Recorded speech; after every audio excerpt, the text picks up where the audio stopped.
Hello everyone, it's Blockchain Noob, our next interview with good project with preparing ICO. Maciej is with us. Hello Maciej.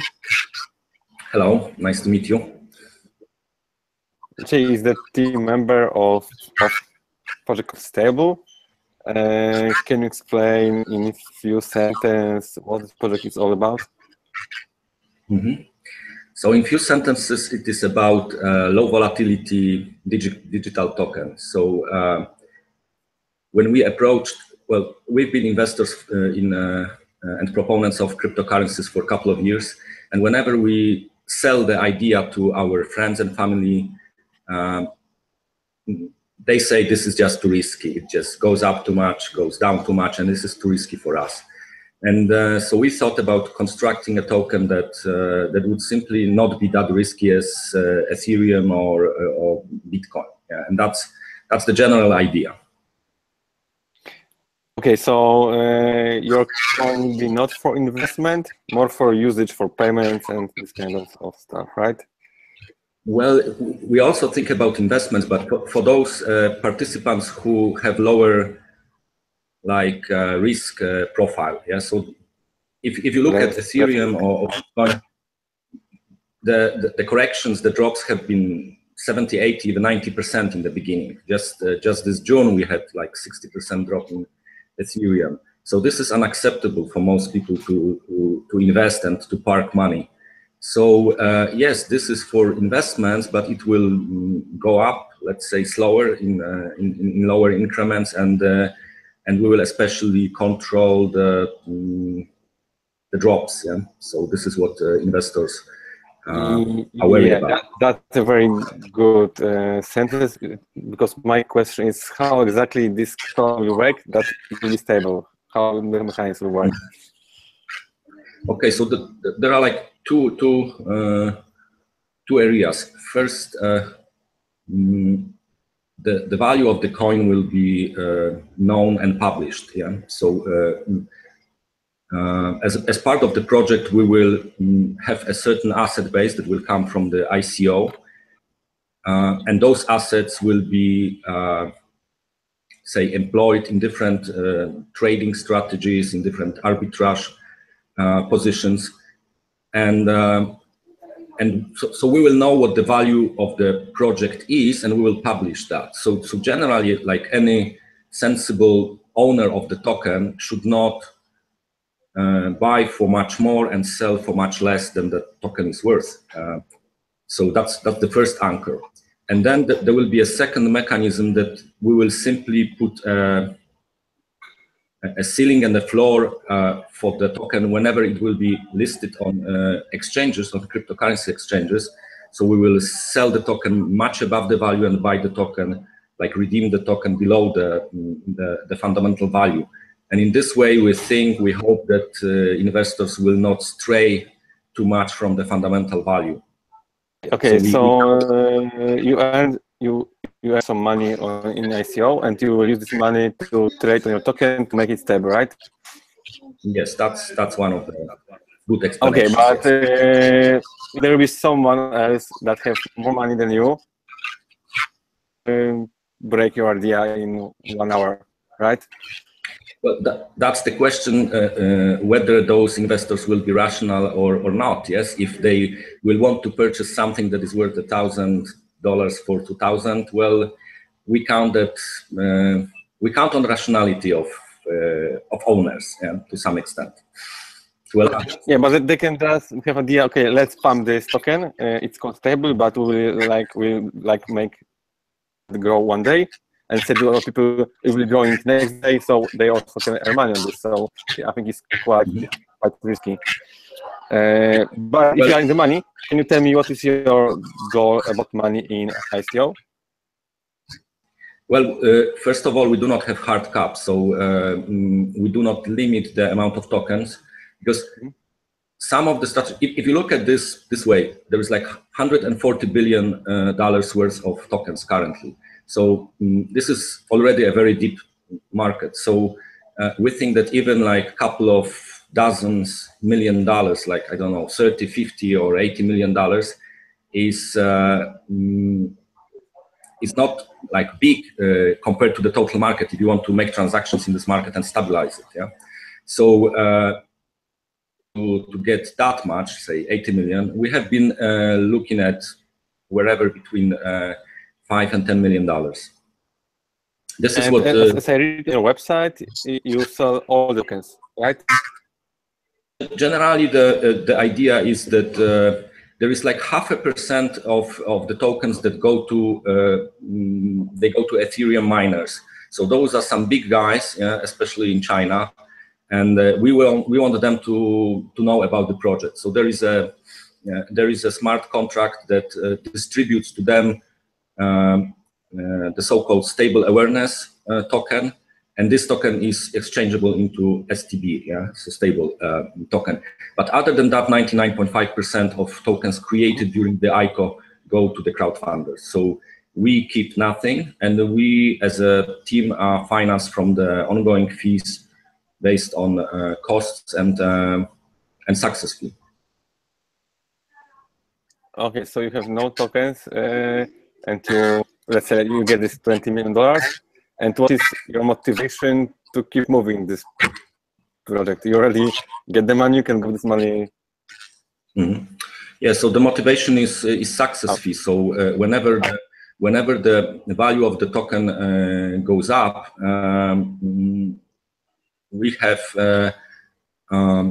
we will keep like up to 20% of the increased value. So and how you have your own blockchain for the token? No, this is on Ethereum blockchain. It is an ERC20 modified slightly type of token. We couldn't do some of the commands in ERC20, so our developer used another one, but like very similar one. So there's only slight difference between those two. So when I sell your token and I make a profit on it, then part of this profit is going to you. Well, we will take the profit based on the net asset value, yeah? So not on the market value. So if someone pumps up the token, as you say, by whatever 5, 10, or 15 or 20%, we will not book our fee based on that. We will base our fees on the value of the project, not on the market value of the token. As I said, we think we will be able to keep it very close, but if you ask if we will have an incentive to pump the token ourselves, no, we won't. We won't do that. So we will not base fee on that. Yeah, okay, but I still can't understand how this mechanism that will give you this let's say commission, the success fee, how it works. Because okay, if this is implemented in the token, so I thought with every transaction, part of the profit goes to you, but if not, I works from technological point of view. You ask about technological point of view. Yeah.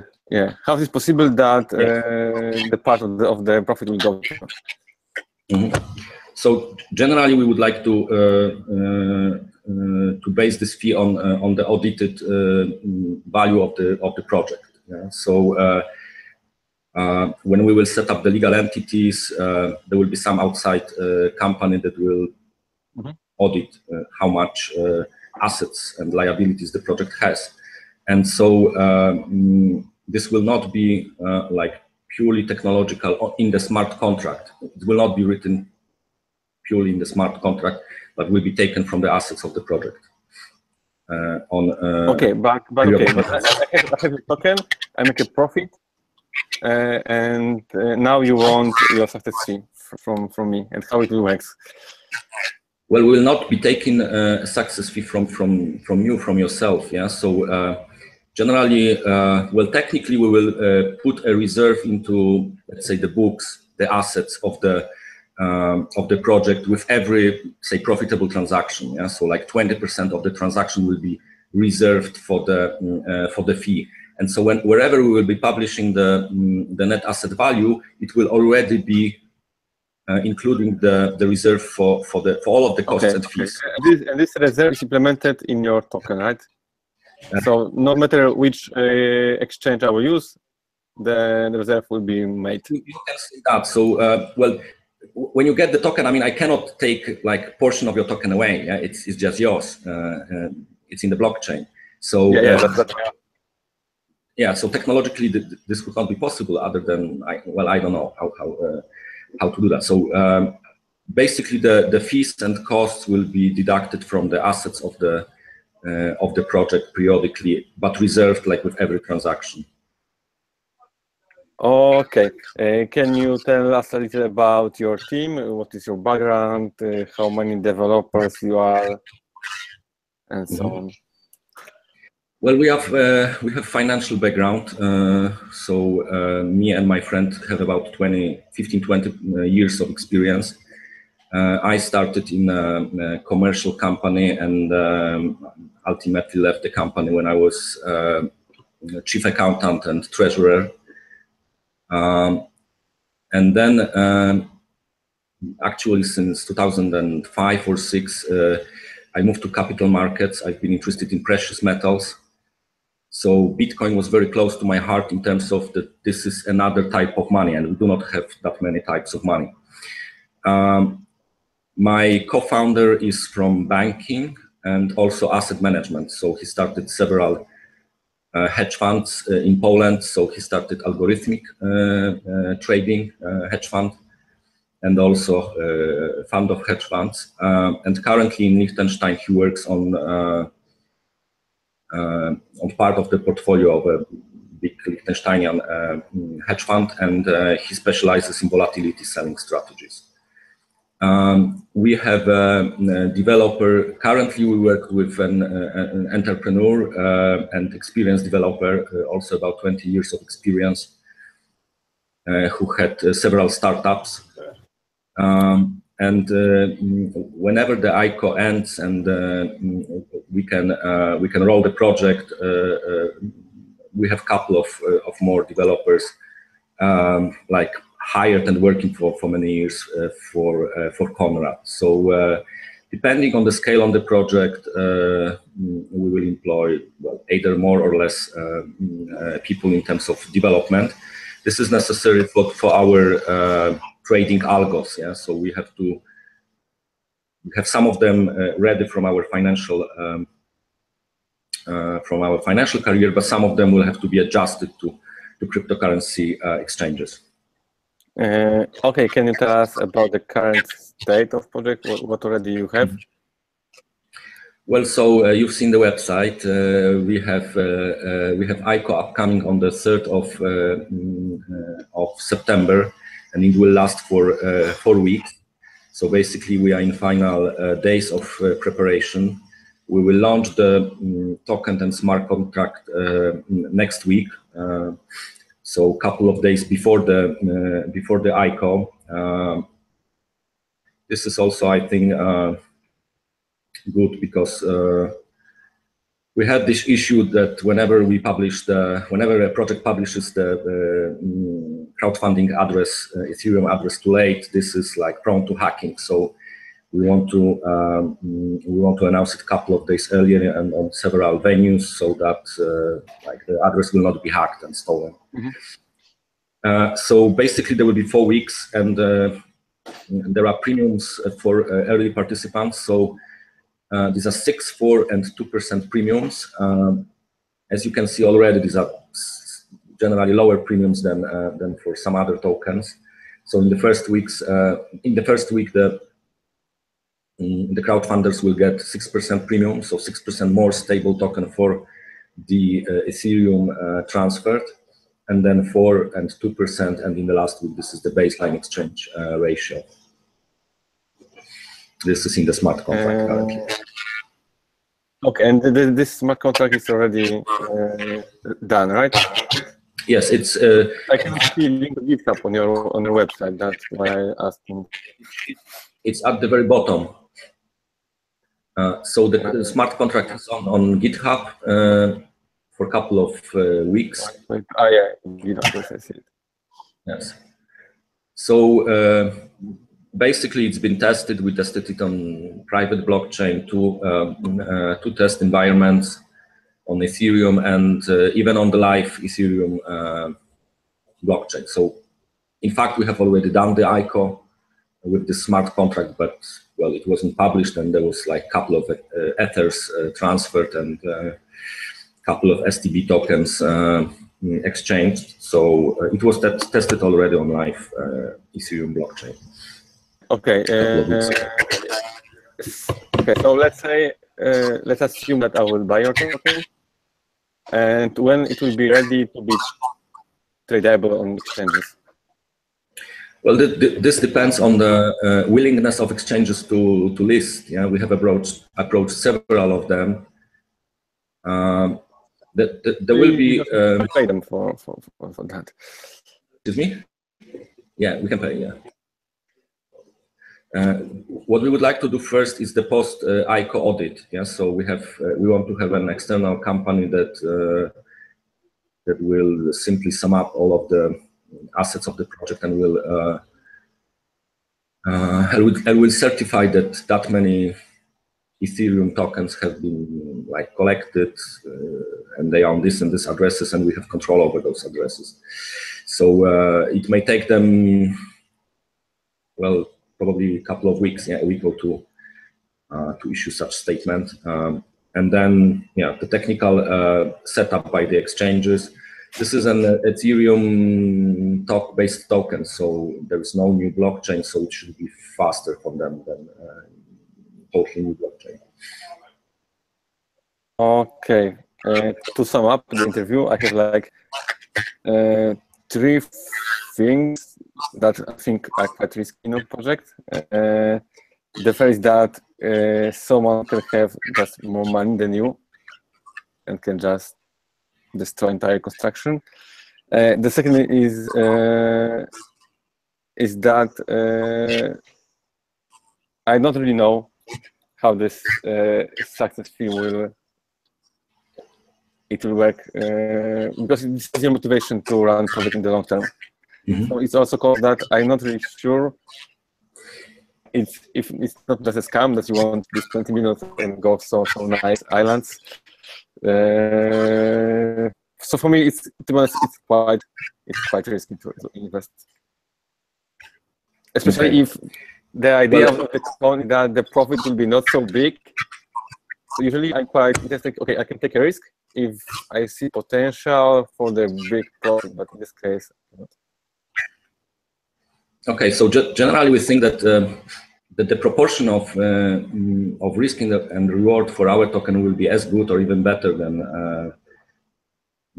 for most of the tokens. So, well, if you say about the scam, I think if you look at our CVs, at our bios, we have a reputation, and we don't want to destroy the reputation that we have.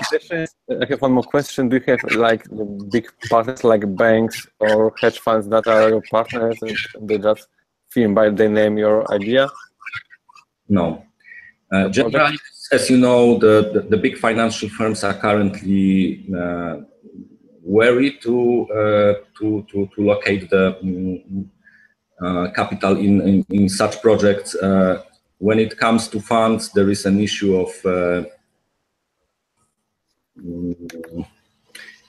there is a technical issue to solve for hedge funds and mutual funds to invest in the currencies. There is simply no good depository institutions anywhere in the world. So this hasn't been yet technically solved. So that's why they are not in. When they come in, this will be like a big thing for cryptocurrency community, but they are not yet there. Okay, so thank you for the interview. I have just like one more question for our viewers, but it's also the person is afraid that it can be scam and it's not convinced that this token will work. So you already answered this, so you don't have to go back for this.